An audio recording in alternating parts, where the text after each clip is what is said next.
Welcome. My name is Penelope Chatterton. Welcome to Awaken the Dream. My friends, I want to talk about Joel Goldsmith today. He has written so many wonderful books, over 30, from his tapes, from his lectures. This man is bigger today than he ever was when he lived. He was born in 1892. He died in 1964. And this particular book, Beyond Thoughts and Words, was compiled in 1963, very much toward the end of his life, and it was about how he moved from metaphysics into mysticism. Just briefly, so I can thread this book, because it jumps around so much to so many thoughts, I will start by saying Joel was a businessman. He took over his father's business. He was a retailer for 35 years. He did very well in his business because, unlike a lot of sales folks, he really cared about what he was selling and was very good at matching what someone was looking for without the thought of, gee, I want to make some money here. He just was excellent at it. But then his father got sick, and he experienced what he saw as a spiritual healing from Christian Science, which just was a bolt out of the blue for this man. And then Joel just decided, I've got to look into this.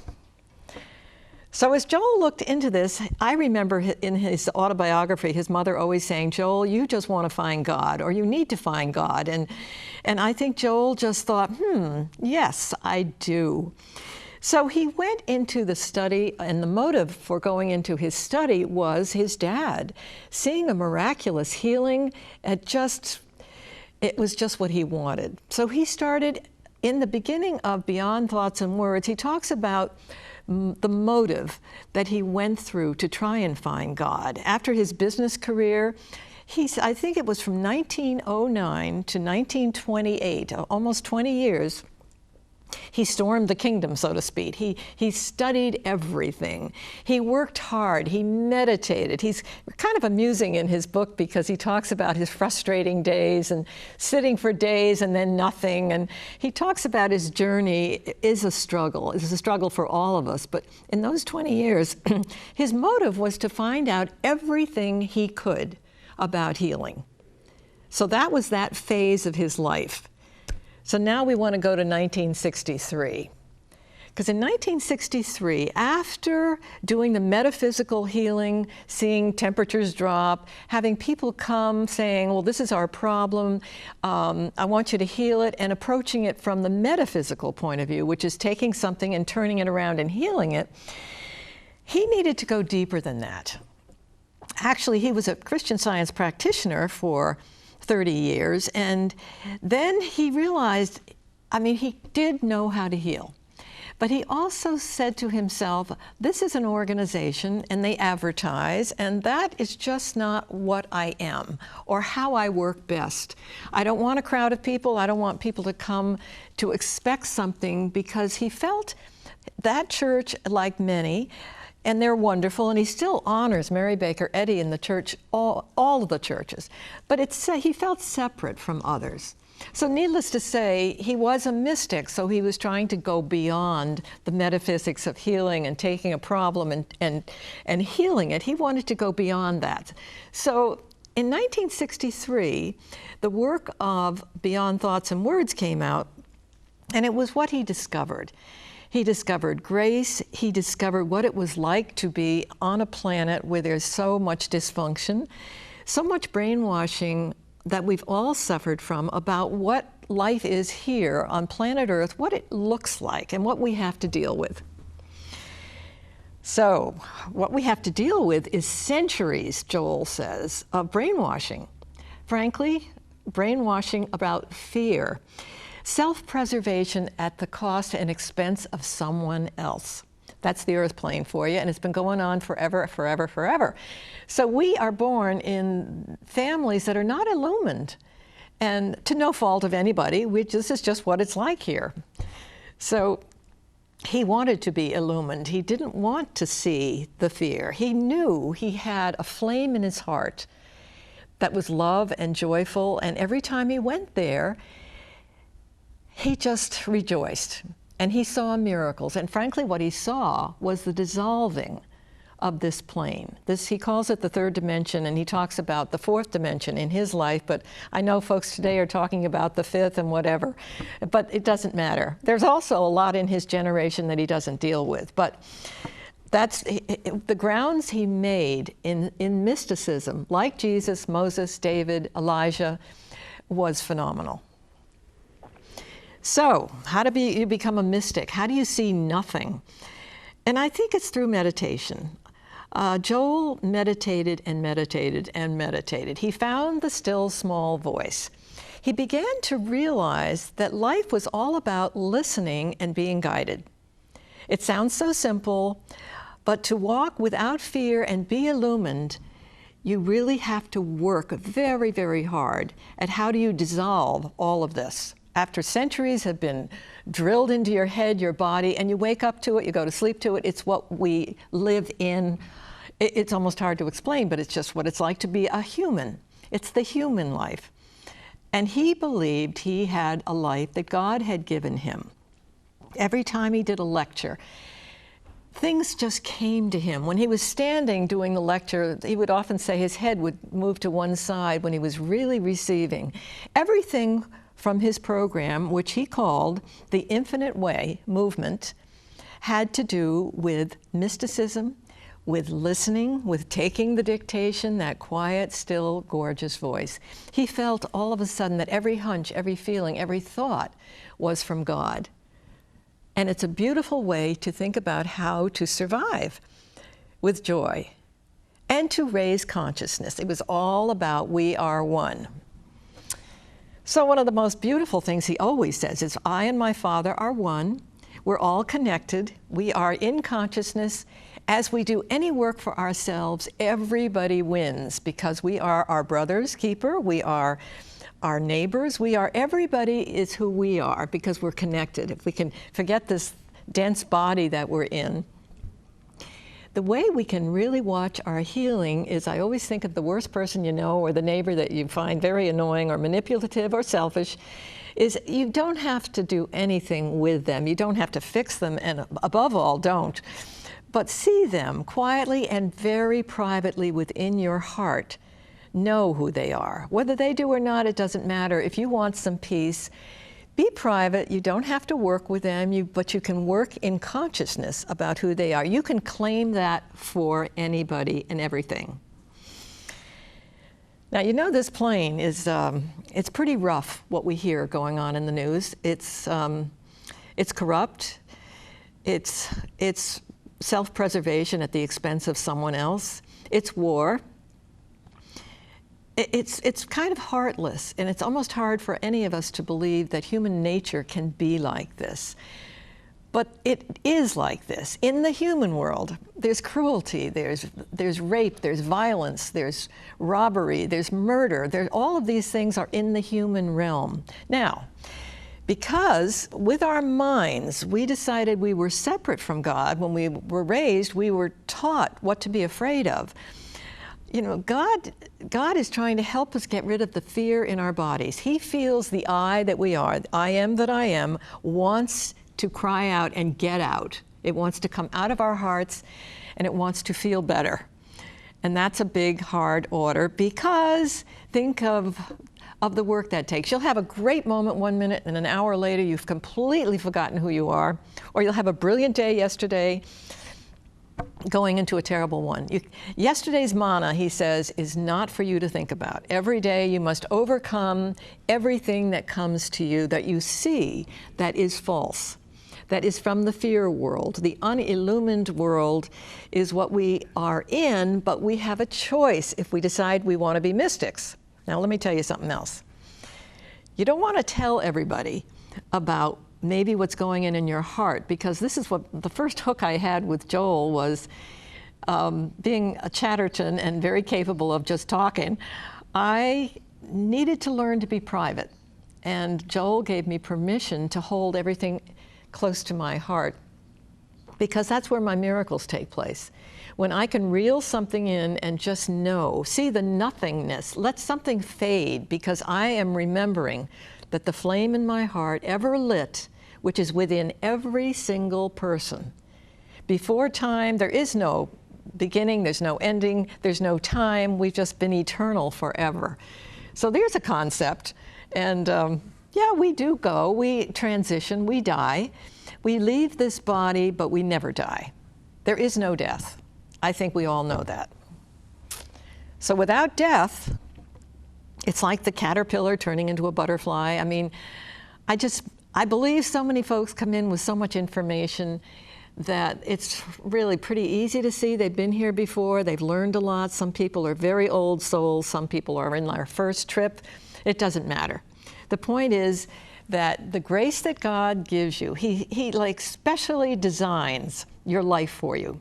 He's given you a mission. You are an individualized instrument of God here on assignment. You need to salute and say thank you, or wonder what it is, knowing as you've lived your life. He talks about these periods where if you've got business to do and family to be responsible for, he's not saying leave your nets, drop everything, follow me. There is a time in life, and I think I'm having that time now, where it's more appropriate for me to be able to storm the kingdom, to be my own, have my own ministry with Awaken the Dream TV. I mean, this is the assignment I got. Joel came into my life, and it's interesting, he died at 72 in 1964, and several years ago, I picked him up. It was almost like I felt he was passing a baton to me, like millions of people that he has passed his baton to. I would say all of the so-called or wonderfully famous spiritual healers today, all of them just cannot say enough about how Joel Goldsmith has changed their life. And he certainly changed mine, because I had a Christian Science dad and practitioner grandparents. And so I had that tradition, even though I couldn't understand it, and there was a lot of misunderstanding around it. When I had a trauma and I had a lot of losses very young, I needed to go deep within myself. And that's another thing that human beings need to do. If they've had a traumatic life, or they've been addictive, or they've been sick, or they're dying of something, there's no doubt they turn within. There's no doubt they have to go into the mystical life at some point. Every one of us will be guided in that direction. We're not always the ones that can predict when that will be, but I think what fascinates me the most about grace is how specialized it is for every single human being. Think of your life and the stages that you've gone through, raising a family, having a business. The last thing on your mind was God, possibly, or you went to church on Sunday and you did some ritual and that was fine, but that was the extent of it. There's a time in life where if you've had enough trauma, or you feel alone, or just lost, or you really just need to go within and find comfort.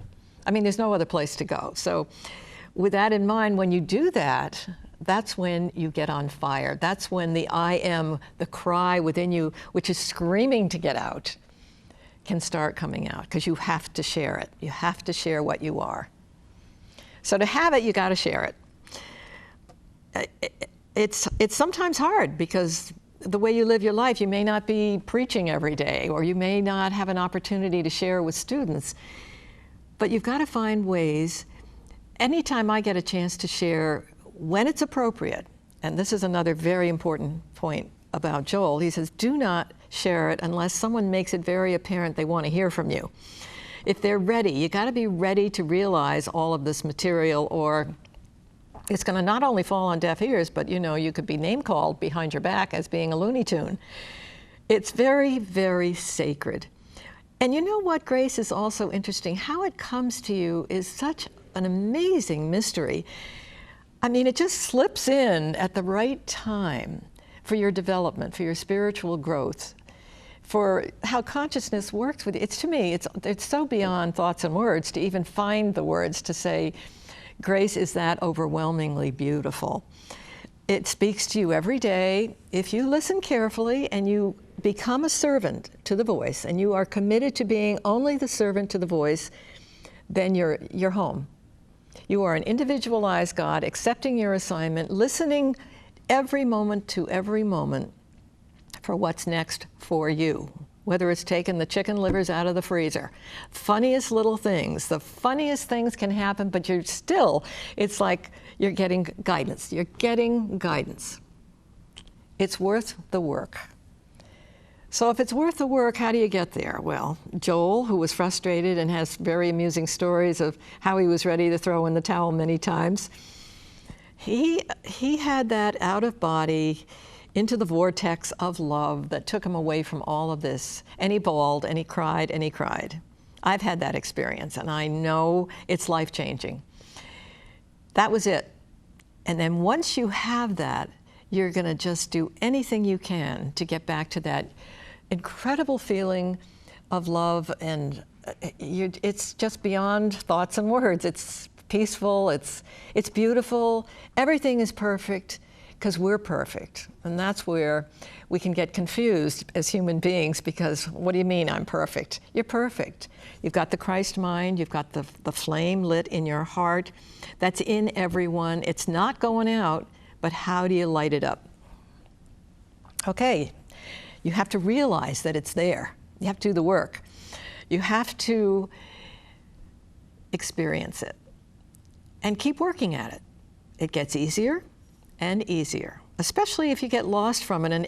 And the more you touch it, the more the fear world is obvious. It becomes more obvious that that's not where you want to go. You want to go back to this beautiful place that you discovered, where you shared the love that was in you, because there's an awful lot of work we can do on this earth plane. We can't deny, even though we want to see that what is real is only love, there's still a lot of work for all of us to do here as human beings, where we can step up to the plate in so many ways to volunteer and help one another and love one another. We're supposed to do that. We don't leave the world and go off saying, hey, I've got God in me, I don't need any of this. We all need to go to work. And we have to fulfill our responsibilities at home, but any chance you can get, and the grace will take you to the place where you can have that privacy, and then you can start cultivating this joy. It takes sitting, go through your day, take that moment when you can get a break and say, I am that I am. I and my Father are one. He goes before me. He makes the crooked ways straight. He prepares mansions for me. And Jesus said, if you see me, you don't see me, you see the Father that sent me. And he was very careful about not sharing that, because that might have not been understood. I mean, that was a tough assignment for him, as was the resurrection. The resurrection, he really struggled with that. It's like, can't you take this from me, God? Do I have to do this? And until he really realized, through working with his disciples that didn't understand eternal life, that in fact it was what he needed to do. And he took them to the Mount of Transformation, I believe, and he showed them other souls that had been here, that were alive. In some body, I'm not sure how they saw it, that we can only use our imagination, but he could prove to them eternal life, so that when his turn came and he knew he had to fulfill that assignment, they would get it, they would understand. And even at the crucifixion, so few did understand. Those he had healed ran. I mean, it's that hard. Jesus knew it was that hard, but he certainly fulfilled a mission that was overwhelming. We're all grateful. All the mystics, not all of them needed to be crucified, but it's interesting when you really know who you are and you do enough work. Joel says you could be thrown into a lion's den. There's something so confident about you when you know Spirit is your life. So if Spirit is your life, let's look at that. Okay, God sends you in, you get lost here, you do what you have to do. And you know, the trauma that I have suffered, I look at that as a strange way that grace has worked with me. It's taken me to some amazing places that I didn't want to survive, which is really, in the long run, it was the greatest gift I had, because I did. And I'm tough and I work hard at things. So I not only survived, but this is where I dug and like Joel and like all of you. And I found this pearl of great price, this inner flame. And at a period in my life where after that, and then as grace works with me, other things happened. I'd lose more people. My kids are off. You show up and you keep getting told what to do. It's as simple as that. Every door that is opened up for me, I did not open. I was given the door opened for me. And that's what grace is. It happens to you. Now, let's talk a little bit more about the mind of God. Now, God gave us a mind, and he gave us a body, a holy temple. Yes, he did. How he uses the mind is as an instrument of how he communicates with you with grace. Now, your mind can go off and do anything it wants. There is the human mind that can steal, murder, take advantage. That's how the mind can be used, to separate yourself. And that is what the earth plane looks like, that people separate themselves. Only, they're the only ones that really suffer. You cannot separate yourself from the love within you. So when you do that, it hurts. On some level, it comes back on you. It's almost as if I want to say you actually can't hurt anybody because they're whole, complete, and perfect. You're always spinning it back on you because you're not seeing them who they are. You're not getting it, that they're whole, complete, and perfect. Whether they get it or not, your responsibility for your inner peace. And people will notice that about you when you have inner peace. They'll maybe want what you got. They might ask you, hey, you're different, you've changed. How come life is working so well for you? Give me some hints. So my friends, I can't say enough about how all of us have something special to do. We're instruments of healing. He says, in fullness of joy, there is no sin, there's no death, there's no illness, there's no limitation, there's no disease. In fullness of joy. So we have to, if we want to negate all the things that we can buy into. If someone told me I was going to get a cold from my wet feet and I was inundated with that knowledge, I would certainly get that cold. So that's just a silly example, but not really. If you can get it, that kind of brainwashing, which is like a myth, it's like a fable, it's like, yeah, or that pill is going to take care of you. Now, yes, there are times when even guidance will say, definitely that operation, you'll be guided to all of those things. But it's in those little ways that we're challenged that we can heal. And also, I love it when he talks about getting old, which I'm thinking about, that we don't have to go there. We don't have to do what everyone says is going to happen next, although he does mention certainly that, we spend a certain amount of time here. I think it's true that when Joel's time was up, he felt it coming because I think he shared that. And when his time came, he went to bed that night, and that was it. His work and his mission had been accomplished. Okay, so his work is accomplished. He's created the Infinite Way movement. He's written over 30 books from lectures. God worked with him so beautifully. He didn't want to advertise a church. A mystic just can be private and alone, and it's not lonely. You're never alone. If you're a mystic, it doesn't mean, you might not have a big social life, or it can be isolating, but nonetheless, when you've got the inner company, you're at peace, you feel full, and it's just a matter of giving it away. And when you're ready, grace will individually special gift something for you, and will do it for you and show you how to do it. So with that in mind, my friends, pray without ceasing. Give thanks all the time. Gratitude is a beautiful mission for all of us. Being kind, being thoughtful, they're beautiful traits.